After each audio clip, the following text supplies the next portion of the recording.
खुशामदीद आप सबको हमारी तरफ से हो। प्रोग्राम आप देख रहे हैं सलाम जे के। हस्बे वादा सुबह आपके सामने इस ट्रांसमिशन को लेकर आते हैं और कोशिश करते हैं कि आपके सामने खबरों से आपको बाखबर करें उस वक्त जब आप चाय की चुस्कियां ले रहे होते हैं, जब आप तैयारी कर रहे होते हैं अपनी रोजमर्रा के काम की, और हम आपके सामने आते हैं इस 1 घंटे 1.5 घंटे के ट्रांसमिशन में कि आपके सामने हम न सिर्फ खबर बताएं बल्कि खबरों की तह तक आकर आपको खबर तह तक बताकर आपको ये बताएं कि खबर के किन किन पहलुओं से आपको बाखबर होना है। जम्मू कश्मीर पर हमारी खास नजर रहती है। इसके साथ साथ मुल्क के अंदर क्या कुछ चल रहा है, मुल्कामी सतह पर किस तरीके के हालात है, उस पर भी हमारी नजर रहती है और आपको बाखबर करते हैं। आप टीवी पर हमें लगातार देख रहे हैं और आप हमारे साथ ज्वाइन करेंगे हमारे social media platform Facebook, Twitter, Instagram को और हमारी ऑफिशियल वेबसाइट www.gulistannews.in पर, जहां पर लगातार हम आपको 3 जुबानों में खबरें देते हैं, हिंदी में, उर्दू में और अंग्रेजी में। और यहाँ पर जो जो कोताहियाँ खामियाँ भी है उन्हें हमसे ज़रूर बाखबर कीजिएगा ताकि हम आने वाले दिनों में उसे मज़ीद बेहतर बना सके, ताकि आपकी आवाज़ और ज़्यादा मुस्तहकम और ज़्यादा फाल होकर दुनिया तक पहुँच सके।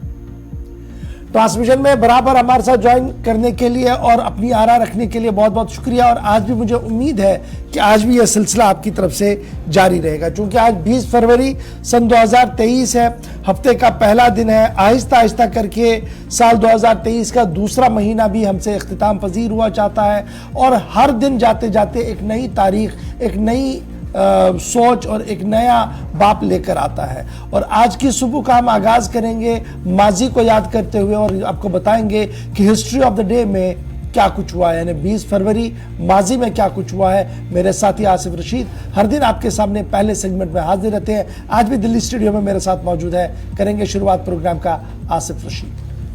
खुशामदीद, गुड मॉर्निंग, बहुत बहुत शुक्रिया, बहुत बहुत स्वागत आप सभी का प्रोग्राम सलाम जेके में दिल्ली के स्टूडियो से बराह रास्त हम आपके साथ जुड़ गए हैं। आप हमें देख रहे हैं टेलीविजन स्क्रीन पर और तमाम सोशल मीडिया प्लेटफॉर्म्स पर। हिस्ट्री ऑफ द डे के साथ प्रोग्राम का आगाज करते हैं। तारीख में आज का दिन क्यों अहम है, इस पर सबसे पहले कुछ अहम पॉइंट्स जो वाकयात हिंदुस्तान और आलमी तारीख में वो आपके साथ रखते हैं। 1835 में आज ही का दिन था जब कलकत्ता मेडिकल कॉलेज का बाज़ाब्ता इफ्तिताह हुआ। फरवरी की 20 तारीख 1835। 1846 में इसके 11 बरसों बाद अंग्रेजों ने लाहौर पर कब्जा किया जब यह हिंदुस्तान का हिस्सा था, पाकिस्तान नहीं बना था। 1846 में आज के दिन मुकम्मल तौर पर लाहौर के अंदर अंग्रेज काबिज हुए। साल 1847 में रॉयल कलकत्ता टर्फ क्लब का कयाम अमल में लाया गया। 1848 में आज ही के दिन अमृत बाजार पत्रिका बंगाली जबान में अपना पहला हफ्तावार अखबार शाया करने में कामयाब रहा। 20 फरवरी 1848 को आज के दिन अमृत बाजार पत्रिका नाम से ये जो बंगाली जबान में अखबार था इसकी इशाअत हुई। साल 2009 में अक़वाम मुत्तहिदा यानी यूनाइटेड नेशंस ने आलमी समाजी इंसाफ के दिन के तौर पर मनाने का फैसला किया। शुरुआत 2009 में आज के दिन हुई 20 फरवरी को और आज आलमी समाजी इंसाफ का दिन है। 1987 में हिमाचल प्रदेश हिंदुस्तान की एक और रियासत बन गई, यानी यूनियन ऑफ इंडिया में शामिल होने वाली 24वीं रियासत हिमाचल प्रदेश बनी 20 फरवरी 1987 को। 1547 में आज ही के दिन एडवर्ड शिशम इंग्लैंड के बादशाह बने।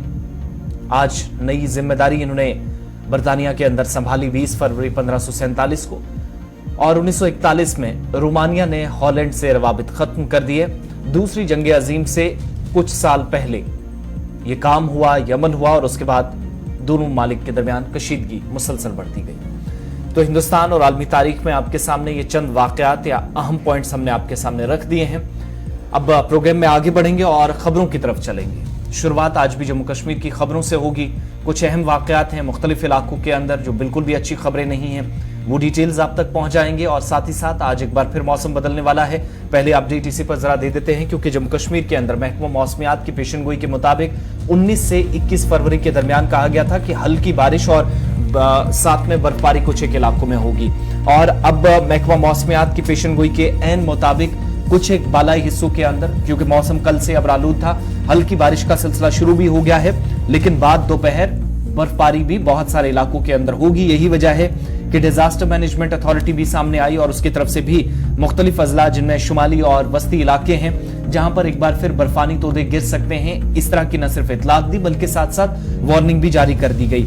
मुख्तलिफ हिस्सों के अंदर आज बाद दोपहर मौसम मजीद तब्दीली की ओर बढ़ेगा और मगरबी हवाओं का असर कल से ही बेशतर हिस्सों के अंदर देखा जा रहा और शुमाली और वस्ती इलाके जहां पर इससे पहले बर्फबारी हुई है उन ऊपरी इलाकों के अंदर जहां पर बर्फबारी के बाद आज एक बार फिर पेशन गोई के मुताबिक बर्फबारी होगी या बारिश होगी तो वहां पर बर्फानी तोदे ऑलरेडी गिरने की वार्निंग जारी की गई थी। अब 4 डिस्ट्रिक्ट्स जिनमें वस्ती कश्मीर का गांदरबल जिला, बांडीपुरा शुमाली कश्मीर और 2 सरहदी अजला कुपवाड़ा और बारामूला भी इनमें शामिल है, जहां पर इंतजामिया के मुताबिक या जो मैनेजमेंट डिजास्टर मैनेजमेंट अथॉरिटी है उसने बालाई हिस्सों के अंदर रहने वाले लोगों को इंतबाह दिया है कि इन इलाकों के अंदर होशियार या खबरदार रहने की जरूरत है। इधर बदलते मौसम के बीच आज एक बार फिर से अभी सुबह सुबह जो इतलात हैं, जम्मू श्रीनगर नेशनल हाईवे के ऊपर गाड़ियों की आवाजाही जारी है, टनल का काम भी शद्दोमत से जारी है और तकरीबन 1 माह के अंदर पंथियाल वाले मकाम पर इंतजामिया के मुताबिक मौसम खराब हो या जिस तरह का भी हो, पंथियाल वाले स्ट्रेच से बार बार चट्टाने या पत्थर गिरने का जो सिलसिला है डिप्टी कमिश्नर के मुताबिक उससे भी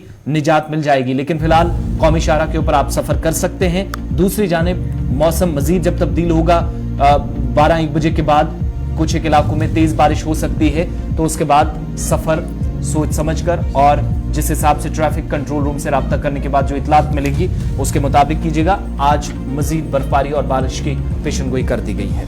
मगरबी हवाएं जम्मू कश्मीर में फिर से दाखिल और असरअंदाज है।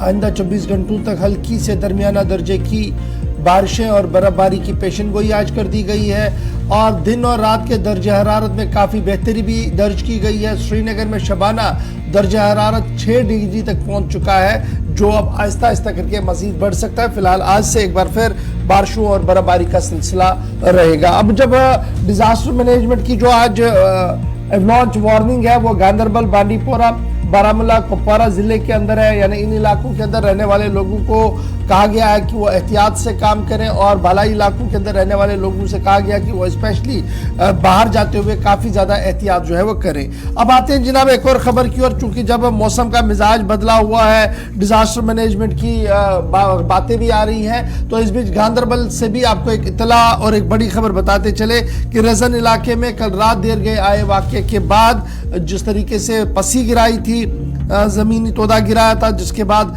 लेह पर कायम इस इलाके के अंदर कई रिहायशी मकानों, गौखानों को नुकसान पहुंचा है। सोनमर्ग आसपास इलाके के अंदर से इस वक्त की बड़ी खबर सामने आ रही है कि जहां पर काफ़ी ज़्यादा नुकसान होने की इतलात आ रही है। ताहम किसी तरीके से जानी नुकसान की कोई खबर नहीं है, ताहम माली नुकसान काफ़ी ज़्यादा इस रजन इलाके के अंदर हुआ है जहाँ पर बर्फबारी हुई है, जहाँ पर ये लैंडस्लाइड हुआ। तस्वीरें कल रात से लेकर अभी तक की है कि किस तरीके से वहाँ पर फिर पुलिस और इंतजामिया की तरफ से बड़े पैमाने पर रेस्क्यू ऑपरेशन भी चलाया गया। गांदरबल रीजन इलाके के अंदर तकरीबन 12 घंटे का वक्त बीत चुका है और अब ताजा तस्वीरें आपके सामने, जहां पर फौज और साथ ही साथ मकामी आबादी मिलकर ऑपरेशन चला रही हैं। अभी तक की इतलात के मुताबिक निस्फ दर्जन से ज्यादा रिहायशी मकानात को नुकसान पहुंचा है। 2 दुकानें भी ये जो हिस्सा खिसका है इसकी जद में आई है और इतलात के मुताबिक एक बड़ा इलाका, चूंकि ऊपर वाले इलाके में पहाड़ के नीचे वाली मिट्टी, जो इनिशियल डिटेल्स हमें मिली, वो वाला एरिया खिसक रहा है, वो मिट्टी धंस रही है जिसकी वजह से निचले इलाकों में नुकसान उठाना पड़ा है। इसके अलावा हमारे पास जो इतलात हैं कि माल मवेशी का भी नुकसान है, यहाँ पर मकामी लोगों को उठाना पड़ा है। लेकिन सुबह की तस्वीरें जहां पर लोग रात भर सोए नहीं, ऑपरेशन का हिस्सा रहे, फौज या जो इस इलाके के अंदर काम करने वाले जो यूनिट है उसने अपना ऑपरेशन शुरू कर दिया है। अभी तक लेटेस्ट अपडेट जो है गुंड के इस इलाके के अंदर, गांदरबल का इलाका है, 7 से 8 मकानात यानी निस्फ दर्जन से ज्यादा इनकी तादाद रात से ही बताई गई। 2 मकानात भी है, एक गाँवखाना भी है जो मुकम्मल तौर पर जिनको नुकसान पहुंचा और उसके बाद कुछ एक हिस्सों के अंदर जहां पर लोग बचे भी थे उन्होंने किसी तरीके से अपनी जान बचाई और उन्हें महफूज मकामात पर मुंतकिल कर दिया गया है। पहले जरा गांदरबल ही चलते हैं, हमारे साथ सलीम वानी भी ज्वाइन कर चुके हैं। सलीम, बहुत शुक्रिया जी ज्वाइन करने के लिए। जिला गांदरबल की तस्वीरें हम दिखा रहे हैं जहां पर कल ये इंसिडेंट पेश आया था और आज भी सुबह हम ये देख रहे हैं कि रेस्क्यू रिलीफ ऑपरेशन जारी है।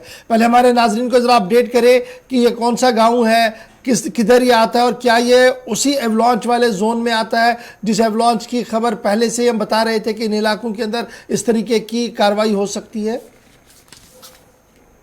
जी बिल्कुल, जो रीजन का इलाका है सेंट्रल कश्मीर कंगन इलाके में है, जहाँ पे कल शाम को 7 बजे के करीब जो लैंडस्लाइड आया, उसके बाद जो सबसे बड़ी जो लैंडस्लाइड थी उसमें दोनों तरफ के जो बड़ी एक 10 से 12 मकान उसके जद में आए और गाँव खाने काफी सारा नुकसान हुआ है, लाखों के करोड़ों में। और आज सुबह सुबह जब रेस्क्यू स्टार्ट हो गया, यहाँ पे जो 10 से 12 मकान इस जद में आ गए। रीजन इलाका है, यहाँ पे ऑलरेडी जो लैंडस्लाइड्स आते हैं, लेकिन यहाँ पे लोगों का ये भी कहना है कि जब से यहाँ पे टनल का काम स्टार्ट हुआ, ये पहाड़ आहिस्ता आहिस्ता कमजोर भी होने लगा। उसके बाद कई यहाँ के लोगों ने ये प्रोटेस्ट किया था कि हमको इसमें या रिलीफ यहाँ पे शिफ्ट करे या फिर इसका कुछ हमारे साथ कोई ऐसा कदम उठाए कि जिससे हम महफूज रहे। लेकिन यहाँ पे बात करेंगे, अभी हम ऑन स्पॉट पहुंचने वाले हैं, तो यहाँ पे चलना पड़ता है क्योंकि गाड़ियां वहाँ पे पहुंचनी मुश्किल है। सुबह 7:30 बजे हम निकले हैं, अभी हम थोड़ी देर में वहाँ पे पहुंचेंगे। यहाँ पे रेस्क्यू टीम भी पहुंचे हैं। कल शाम को ये गलतफहमियां भी हुई थी कि शायद यहाँ पे SDRF या NDRF नहीं पहुंचा था, जो अपोजिट वाले साइड था। यहाँ पे के लोगों को, रेजन के लोगों को लगा था कि यहाँ पे शायद टीम्स नहीं आए थे, लेकिन टीम्स पहुंचे थे, लेकिन अंधेरा था। बहुत ही खतरनाक मसला था क्योंकि काफी बड़ा पहाड़ निकल आया था और कल शाम को 2.5 घंटे तक बराबर वो पहाड़ निकलते और शाम के बाद जब पूरी तरह से लोगों को घरों में पहुंचाया गया था, उसके बाद आज सुबह एक बड़ा रेस्क्यू चल रहा है यहाँ पे। जो गांधरबल एडमिनिस्ट्रेशन की टीम्स है या आर्मी की टीम्स है या इलाका क्या वहीं पर है जहां पर ये नई टनलिंग का काम चल रहा है? और क्या ये अब लग रहा है कि जिस तरीके से टनलिंग का काम चल रहा है उस वजह से पहाड़ इतना कमजोर हुआ कि वो गिर कर नीचे आ रहा है और अब रिहायशी मकानों को नुकसान पहुंच रहा है उससे? बिल्कुल, जो रेजन का इलाका है ये बिल्कुल नजदीक है टनल के इलाके में, और यहाँ पे एक रोड भी निकल रहा है ऊपर से, जिससे लोग कहते हैं कि उस रोड से नुकसान हुआ क्योंकि पहाड़ कमजोर हुआ। और उस आहिस्ता आहिस्ता पिछले 4 सालों से ये लोगों के भी गुहार लगा रहे थे कि हमारे साथ इंसाफ करो। शायद ही इन्होंने लास्ट ईयर यहाँ पे रोड भी बंद किया था, उसके साथ साथ लोगों एडमिनिस्ट्रेशन की डिमांड भी की थी कि हमारे साथ इंसाफ करो। लेकिन आज की अगर बात करेंगे, इसमें 12 मकान इस जद में आ गए, पूरी तरह से खाकी सतर हो गए कि उनका कोई भी नाम निशान नहीं निकल गया। इसमें घोड़े भी थे, इसमें बेड़ू भी थे, इसमें गाय भी थे, सब कुछ इनका बेचारों का तहस नहस हो गया। और यहाँ पे ये अभी आसमान तले बैठे हैं और रेस्क्यू चल रहा है इस टाइम। अब ये देखा जाएगा कि कितना नुकसान है। SDM कंगन भी पहुंचा है, ऊपर से जो अपोजिट वाला रोड है, या बाकी कि पुलिस के ऑफिशियल्स है या आर्मी के ऑफिशियल्स है, सब पहुंचे हैं, टीम्स पहुंचे हैं। अब देखा जाएगा कि अगला पहलू क्या होगा। अभी थोड़ी देर के बाद डिटेल्स हैं कि 12 के आसपास कुंबे हैं, उनको महफूज मकामात पर मुंतकिल कर दिया गया है इस हवाले से। और दूसरा, श्रीनगर सोनमर्ग हाईवे को भी बंद कर दिया गया है। दोनों के हवाले से अपडेट दीजिएगा। बिल्कुल आसिफ, जो श्रीनगर सोनमर्ग लेहशारा था, सो लेहशारा तो ऑलरेडी बंद है, लेकिन सोनमर्ग रोड बंद है। कम से कम 2 दिन BRO का जो ऑफिशियल अपडेट है कि 2 दिन लगेंगे, 1 से 2 दिन लगेंगे इसको खोलने के लिए, क्योंकि काफी बड़ी लैंडस्लाइड है। और कल शाम को जब ये हादसा हुआ तो गुंड के इलाके के लोग, कुलन के इलाके के लोग, जिन्होंने इनको घरों में लिया और उनको बाज़ाब्ता तौर पर रात को अपने घरों में रखा, 12 के करीब घर है जो पूरी तरह से यहाँ पे नेस्त नाबूद हो गए, इस लैंडस्लाइड के लपेट में आ गए। और उनको अब कोई सहारा नहीं है अल्लाह के बगैर। अगर एडमिनिस्ट्रेशन को अब ये चाहिए कि इनको एक बड़ी इमदाद की जरूरत है, ये नहीं कि इनके पास कमल 5 पहुंचेंगे या कोई 50,000 रुपया का पैसा पहुंचेगा। इनको जरूर कोई बड़ा इमदाद मिलना चाहिए। इनको कहाँ रखा गया है? कुछ खेमे वगैरह लगाए गए हैं या फिर अभी इंतजार है कि अभी ये सारा मलबा वगैरह हटेगा फिर उसके बाद आगे का प्लान बनेगा? देखो आसिफ, यहाँ पे ये जरूरत नहीं पड़ती है कि खेमा लगाए। यहाँ पे लोग ऐसे हैं कि गुंड के इलाके के लोग जिन्होंने इनको अपने घरों में लिया, और बेशक यहाँ पे इनके रिलेटिव्स है, रिश्तेदार है, सबों ने यहाँ पे इनको अपने घरों में लिया। इनको ये शायद नहीं जरूरत पड़ेगी कि यहाँ पे टेंट्स लगाएंगे या बाकी चीजें लगाएंगे। इनको तब तक अपने घरों में रखेंगे जब तक यहाँ पे मतलब ये क्लियर हो जाएगा कि कितना नुकसान है, या आगे वो घर वाले भी वहां पे पहुंचे, अपने घरों को देखते हैं, शायद कोई चीज। बहुत बहुत शुक्रिया तफसीलात फराहम करने के लिए। थोड़ी देर में कोशिश करें कि दोबारा आपके पास लौटें जब आप स्पॉट पे पहुंचेंगे। गुंड, सोनमर्ग और एक और एरिया सुर्खियों में थोड़ी देर पर उस पर भी चलेंगी। लेकिन ये दूर रफ्तादा ये जो पहाड़ी इलाका है, गुलिस्तान न्यूज की टीम जब पहुंचेगी तो आपको और भी अपडेट्स देंगी। लेकिन कुल मिलाकर गुंड में 12 कुंभे, जिनको महफूज मकामात पर मुंतकिल कर दिया गया है। जिला इंतजामिया की जानिब से दी गई डिटेल्स के मुताबिक रीजन गुड गांव है जहां पर भारी मलबा जिसके साथ ये जो पस्सी गिरी है और इसके नतीजे में 5 रिहायशी मकानात इनिशियल डिटेल्स के मुताबिक मुकम्मल तौर पर तबाह हुए और आहिस्ता आहिस्ता जैसे जैसे सुबह हुई पता चला, क्योंकि ऑपरेशन अंधेरे में चल रहा था तो बहुत सारी चीजें क्लियर नहीं हो रही थी। सुबह जाकर पता चला कि 1 दर्जन के आसपास मकानात जो है मुकम्मल तौर पर तबाह हुए हैं और इतलात के मुताबिक जेड मोड टनल जो है या गगनगीर तक जो पहाड़ी का रास्ता है उसके ऊपर जो सड़क बनाई जा रही है उसकी वजह से भी हो सकता है अभी जो कयास आराइयां लगाई जा रही है लगातार। अगर हम देखें आसिफ तो इसी तरीके की खबर एक और भी है, जरा उस पर भी चलते हैं जी, जो रामबन वाली खबर है, क्योंकि यहाँ पर हमने देखा कि 1 दर्जन के करीब रिहायशी मकान गौखाने जो है वो तबाह हो गए। तो जरा रामबन का संगलदान इलाके से भी आपको ये खबर बताते चले, जहां पर पिछले 3 दिन से हम लगातार आपको अपडेट कर रहे हैं और इंतजामिया की नींद भी अब टूटी है। अब कुल मिलाकर 13 रिहायशी मकानों को वहां पर शदीद नुकसान पहुंचा है, क्योंकि जमीन खिसकने का मामला वहां पर है और जमीन खिसकने की वजह से कई रिहायशी मकान जो है वो गिर गए हैं, कई रिहायशी मकानों के अंदर दरारें पड़ गई हैं। लेकिन वहां पर अच्छी खबर यह है कि माल मवेशी को उतना ज्यादा नुकसान नहीं हुआ, क्योंकि सब कुछ दिन के उजाले में हुआ और आनन फानन में मकामी लोगों ने वहां पर कार्रवाई भी की। इधर कल जिला इंतजामिया की तरफ से भी एडवाइजरी जारी कर दी गई है और कुल मिलाकर यह कहा गया कि इस इलाके संगलदान के इस इलाके के अंदर अब जो 13 रिहायशी मकान थे, 70 फैमिलियां कुल मिलाकर जिन्हें शिफ्ट किया गया है और 13 रिहायशी मकान, एक रास्ता और गौखाना जो है, कब्रिस्तान जो है, ये बुरी तरह से जी इसकी जद में आया है, जमीन खिसकने की जद में आया है, जिससे काफी ज्यादा नुकसान। डुक्सर जो रामबन इलाके का एक गांव है डुक्सर, वहां पर ये पूरा मामला जो है वो आया है। जिला तरक्याती कमिश्नर या डिस्ट्रिक्ट मजिस्ट्रेट रामबन जनाब मसरत साहब ने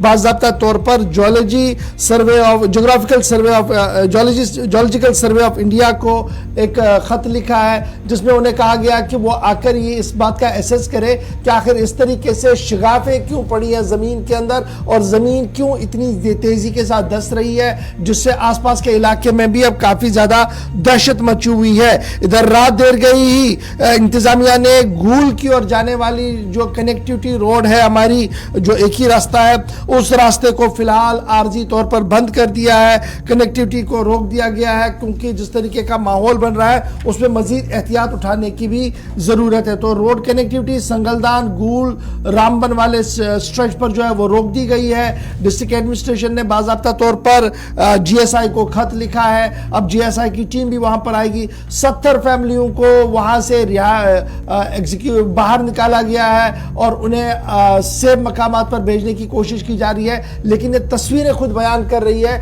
all is not well, disaster कभी भी दस्तक दे सकता है इस पूरे इलाके के अंदर, और अगर पूरी तरह से एहतियात नहीं बरता गया तो जानी माली नुकसान का और भी खतरा लाक हो सकता है। लेकिन सूबाई इंतजामिया के साथ साथ डिस्ट्रिक्ट एडमिनिस्ट्रेशन रामबन ने जिस तरीके से इस पर कार्रवाई की, आनन फानन में जो टीमें वहां पर पहुंची है उन्होंने लोगों को थोड़ी सी इमदाद भी दी और रेस्क्यू भी चलाया, उससे मजीद खदशा जो था कि वहां पर जानी या माली नुकसान होगा उस पर थोड़ी सी रोक जो है लगती हुई नजर आ रही है। सीधे नदीम के पास चलेंगे। नदीम, अभी सलीम बता रहा था कि जनाब पस्सी गिराई, 12 के करीब लोग मकानात जो है वो रजन कुंड के अंदर तबाह हो गए। जब हम रामबन की बात करते हैं, यहां पर भी टनलिंग का काम, यहां पर भी सड़कों का काम, यहां पर भी शिद्दत जो तेजी के साथ कामों को हाथ में लिया गया है। तो लेकिन अब जो ये मामला है जहां पर हम ये अभी खबर बता रहे हैं, संगलदान का इलाका, ये उस पूरे नेटवर्क एरिया से थोड़ा सा दूर भी है, लेकिन उसके बावजूद भी जमीन खिसकने का सिलसिला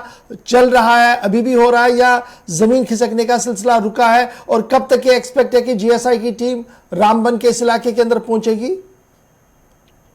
जी बिल्कुल गौर साहब, देखिए डुक्सर संगलदान का इलाका है जहां जमीन खिसकने की बात पहले हम देखा कि जैसे ही ये सिलसिला शुरू हुआ तो पहले 5 घर, उसके बाद ये फिगर बढ़कर 9 और हम कुल मिलाकर देखें 13 घर इसकी जद में आ गए। कुल मिलाकर हम कहें कि जमीन धंसने का जो सिलसिला है वो रुका नहीं है, क्योंकि दिन हम देख रहे हैं कि इसमें इजाफा होता जा रहा है, जो रिहायशी मकान इसकी जद में आ रहे हैं।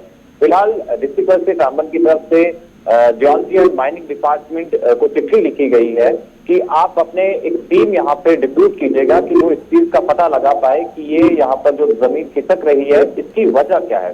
उसके साथ साथ में, क्योंकि जब हम कल खबर कर रहे थे तो कल वहां के जो मुतासरीन थे उनका ये कहना था कि हमें सरकारी इमदाद मिले, और डिप्टी कमिश्नर रामबन की तरफ से उन्हें टेंट, कंबल्स या फिर बर्तन वगैरह तमाम चीजें दी गई है जो रोजमर्रा की जरूरियात है। उसके साथ साथ में क्योंकि जब जमीन धंसने का सिलसिला है तो गोल रामबन सड़क भी इसकी जद में आ रही है। कल रात से ही उस पर गाड़ियों के अंदर उसको बंद कर दिया गया है, लेकिन एक फैक्ट मैसेज दिखा गया है बोंजास आरसीसी ग्रिड को कि आप दूसरी जो वहां पे बुधवार सड़क के बतौर जिससे हम इस्तेमाल करेंगे, दाड़म सलबला रोड है, आप उसको देखिएगा और इस सड़क पर भी, ताकि लोगों को आने जाने में कोई परेशानी हो, क्योंकि जो गोल रामबन रोड है सब डिवीजन गोल को जिला सदर मकाम रामबन से मिलाती है। तो कुल मिलाकर हम देख रहे हैं कि एडमिनिस्ट्रेशन काफी अलर्ट नजर आ रही है, चाहे वो सब डिवीजन लेवल की एडमिनिस्ट्रेशन और डिस्ट्रिक्ट एडमिनिस्ट्रेशन हो या फिर लोकल जो एनजीओ है या वहां के मकामी लोग हैं, वो तमाम काफी अलर्ट पर नजर आ रहे हैं। जमीन खिसकने का सिलसिला जारी है और जहां तक हम देख रहे हैं क्योंकि लोग भी मदद के लिए आगे हैं, एडमिनिस्ट्रेशन के लोग भी मदद के लिए आगे हैं, लेकिन इससे एक तरफ हम देख रहे हैं कि अगर से 13 घर इसकी जद में आए हैं तो वहीं दूसरी तरफ जो हमारे पास गोल रामबन सड़क है वो भी गाड़ियों की आमदरफ्त के लिए बंद हो गई है। नदीम, एक चीज और भी बताइएगा, इस बड़ी सड़क का बंद होना एक बड़ी आबादी को कनेक्ट करती है, फिर उसके बाद कब्रिस्तान का मुकम्मल तौर पर तबाह होना जो कुछ एक हिस्से की दूरी पे बताया जाता है इस इलाके से था, लेकिन वहां पर भी नुकसान पहुंचा। फिर 70 के करीब जो लोग हैं उनको दूसरी जगहों पर मुंतकिल कर दिया गया। ये इस पूरे इलाके के लिए एक तरह से अलर्ट माने, और आसपास की आबादी कुछ और भी है।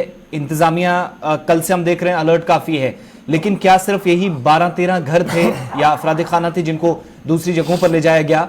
मजीद आगे कुछ प्लान है, दाएं बाएं कुछ और घर हैं और आबादी है इस मुतासरा इलाके के आसपास?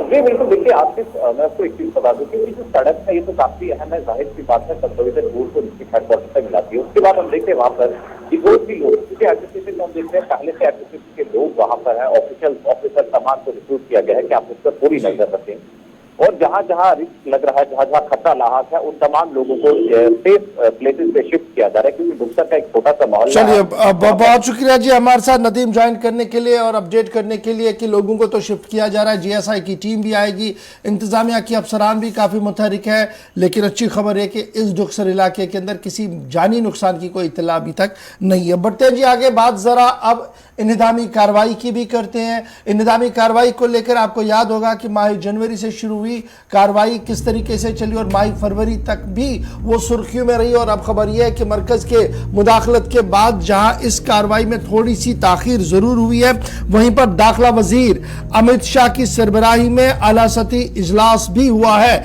और उस आला सती इजलास के अंदर एंटी एनक्रोचमेंट ड्राइव को लेकर तफसीलात पर गौर खोज हुआ। न सिर्फ एंटी एनक्रोचमेंट ड्राइव इंतजामी कार्रवाई के हवाले से बात हुई है, बल्कि बात यह भी हुई कि सलामती सूरत हाल इस वक्त जम्मू कश्मीर की किस तरीके की है। इस मौके पर लेफ्टिनेंट गवर्नर मनोज सिन्हा ने दाखिला वजीर को भी ब्रीफ किया है और हालात वाक़ात किस तरीके के हैं इस हवाले से तफसीली आगाही और रोशनी जो है वो दे दी है। एनक्रोचमेंट्स को हटाने से पहले बाज़ाब्ता तौर पर लीगल नोटिस सर्व किया जाए, क्योंकि लगातार इस तरीके की खबरें आ रही थी कि जनाब बुलडोजर आके कभी भी कहीं पर भी अपना काम कर जाता है और किसी को नहीं सुना जाता। इस पर दाखिला वजारत ने यह साफ कर दिया कि अगर बुलडोजर चलाने की मजबूरी आई तो सबसे पहले नोटिस सर्व किए जाए, पूरा मौका दिया जाए उस आदमी को सुनने का, अगर उसके पास कोई डॉक्यूमेंट है वो दिखाए, और अगर नहीं तो उसके बाद ही इंतजामिया अपना फैसला ली। दूसरी बात कि अब आहिस्ता आहिस्ता करके हालात बदल रहे हैं और हुकूमत के फैसलों की अवाम भी तायद कर रही है, क्योंकि जिस तरीके से बड़े लोगों पर शिकंजा कसने की बात सामने रखी गई और छोटे लोगों को इससे मुस्तस्ना रखने की बात कही गई है, उससे एक राहत का सामान जो है वो, इस राहत जैसा माहौल जो है वो इस वक्त वादी और जम्मू के अंदर जो है वो देखने को मिल रहा है। दाखिला वजीर ने जब सलामती सूरत हाल की बात की तो कहा गया कि सूरत हाल बदल रहे हैं, और बदलती सूरत हाल के बाद 2019 के बाद अब न तो वो संग का जंग हो रहा है और ना ही OGWs अब आकर कार्रवाई करते हैं, क्योंकि शिकंजा बहुत ज्यादा